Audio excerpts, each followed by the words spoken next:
За хүрэлцэн ирсэн хэвлэл мэдээллийн болон төрийн байгууллага, төрийн бус байгууллага, олон нийтийн байгууллагуудын төлөөлөл та бүхэнд 16 хоногийн аяны нээлтийн энэ өдрийн мэндийг хүргье. За манай байгууллага бол 1997 онд анх энэ 16 хоногийн аяныг Монгол улсад тэмдэглэж ирсэн. За тухайн үедээ бол цөөхөн хэдэн эмэгтэйчүүд энэ хүчирхийлэл эсрэг үндэсний этгээд ажиллаж байсан. Ерөөсөө дөрвөн эмэгтэй нуруунд дээр энэ ажлууд бол явж байсан. Тэгээ бид нар 16 хоногийн аяныг яаж эхлүүлж ирсэн бэ гэхээр гэр бүлийн хүчирхийллийн улмаас одоо амь насаа алдсан эмэгтэйчүүдийн одоо юугээр юм модон самбар хийгээд Сүхбаатарын талбайгаар ингээд жагсаа явж исэн тийм дүр зургууд бас манад хадгалагдж үлдсэн байдаг. За тэгээ бид нар энэ 16 хоногийн аянаараа дамжуулж маш олон ажлуудыг хийсэн. Энэ нөгөө гэр бүлийн хүчирхийлэл гэдэг чинь нийгэмд байх ёстой зүйл биш шүү. Энэ чинь хүний эрхийн ноцтой зөрчил шүү гэдгийг олон нийтэд анх гаргаж тавьсан. Яа тэгэхээр социализмын үеэс хойш зах зээлийн эдийн засагт шилжээд одоо тэр шилжилтийн хүнд үеүүдэд гарч ирж байсан ажил хөдөл ядуурл архиталт тэгээд тэр тарин шины хүүхдүүд гээд энэ бүх асуудалтай уялдаатайгаар энэ гэр бүлийн хүчирхийлэл чинь хүний эрхийн ноцтой зөрчил шүү.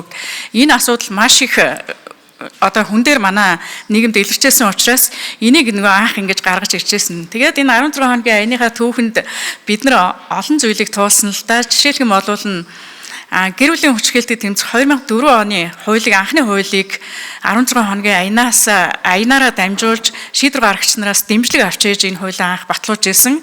Маш их эсэргүүцэлтэд тулгарч ирсэн. Яахаараа ингээд гэр бүлийн хүчирхийлэл гэж ийм гадны нэр томьёо оруулж ирээд Монголын нийгэмд байхгүй үзэгдлийг гаргаж ирээд байгаа юм бэ гэдэг ийм эсэргүүцэлтэд тулгарч ирсэн ч гэсэн анхны энэ хуулиа батлуулж чадсан нь бол маш их том амжилт байсан. За тэгээ 2016 онд одоо шинжилсэн найруулгыг нь батлуулсан гэр бүлийн хүчирхийлэлтэд тэмцэх тухай хуулийн. За тэгээд гэвч асуудал бол буурч ийн үгүй вэ те сайжирч ийн үгүй вэ бас сорилтоо зөндөө байна. Хууль батлагдаад одоо институтийн хувьд бэхжсэн. За энэ дээр бол Швейцарын хөгжлийн агентлаг Нүби хүн амсан Азийн хөгжлийн банк гэдэг ингээд маш олон байгууллагууд одоо ингээд төсөл хөтөлбөр хэрэгжүүлээд нэгцгийн үйлчилгээний төр хамгаалах байруудыг институцийн хувьд байгуулад бэхжүүлээд ингээд явсан. Хамтарсан багийг бас ингээд бэхжүүлээд явсан. Хэдийн ийм амжилтууд байгаа ч гэсэн бид нар цорилтууд ерөөсөө буурахгүй байгаад байна. За сүүлийн жилүүдэд хүчирхийлэлд өртөгчдийн тоо өсөж байна. За энэ дотроо амь насаа алдж байгаа эмэгтэйчүүд хүүхдүүдийн тоо ерөөсө буурахгүй байна, өсөлттэй байна. 2025 оны эхний 10 сарын байдлаар ихтэл 25 хүн амь насаа алдсан байна. 17 оны хууль хэрэгжиж эхэлснээс хойш хугацаанд нийтдээ одоо 9000 гаруй хүн гэмтсэн байна. Гэмтсэн гэдэг маань ямар нэгэн байдлаар хүндүтэр хөнгөн гэмтэл авсан. Тэр нь яг гэхээр хөгжлийн бэрхшээлтэй ч болсон байхыг бас үгүйсгүй ийм нөхцөл байдлууд илэрч байна. За октын эсрэг бэлгийн хүчирхийллийн тохиолдлууд бол ерөөсө буурахгүй өсөлттэй байгаа. Насан туршаагүй хүүхэд төрүүлж байгаа октууд маш их байна. За дээрэс нь үр хөндүүлж байгаа, бэлгийн замын халдварт өвчин авч байгаа. За энэ хүүхдүүдийн тоо бол ерөөсө буурахгүй байна. За иргэний нийгмийн байгууллагууд бид энэ нөхцөл байдлыг анхааруулсаар ирсэн. Төрийн байгууллагуудад бол байнга анхааруулдаг. Энэ чинь болохгүй байх шүү гэд. Гэтэл яадгүй гэхээр хуулийн хэрэгжилт ерөөсө хангалтгүй байгаад байна. Энэ нь болохоор нөгөө уялдаа холбоо байхгүй байгаад байгаа юм.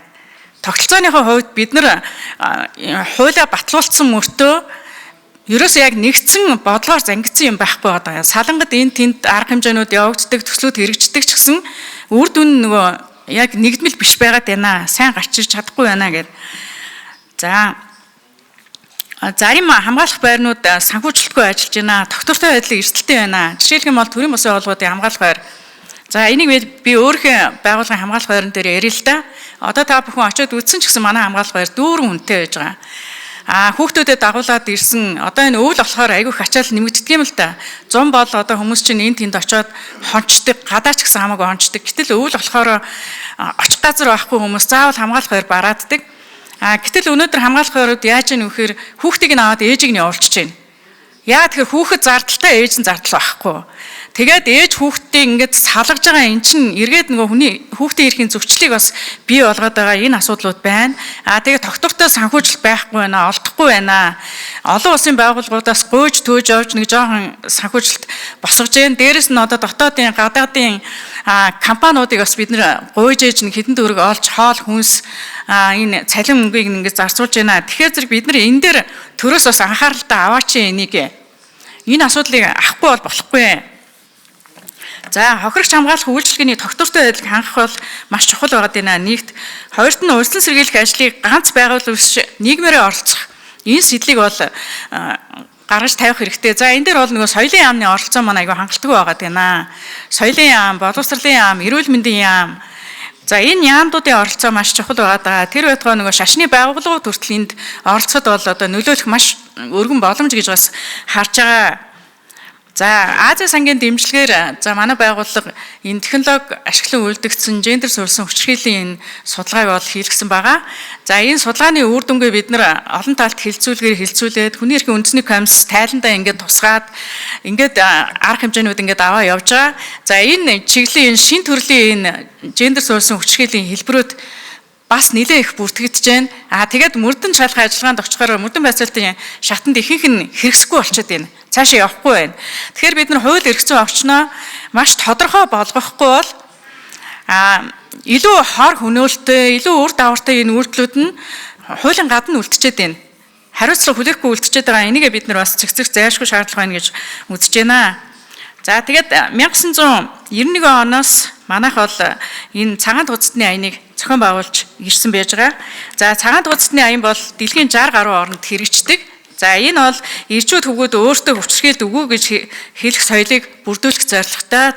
Та бүхэн харж байгаа хэрэг энэ цагаан тууцыг бид зүгтсэн байж байгаа. Тэгээд энэ улсын хурлын гишүүдээс ахуулаад бусдтай ингээд үлгэр дуурайлал үзүүлэхийг бас миний хувьд бол уриалж байна.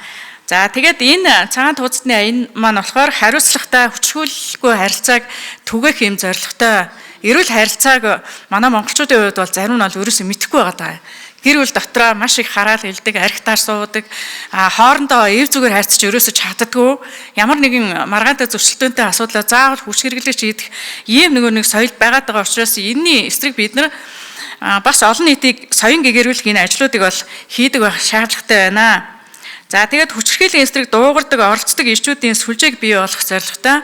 За манай байгууллагын хувьд бол хүчирхийллийн эсрэг үндэсний төв энэ жил юундээ болохоор 16 хоногийн аяны хүрээнд бид нар цагаан тууцны аяныг зохион байгуулна.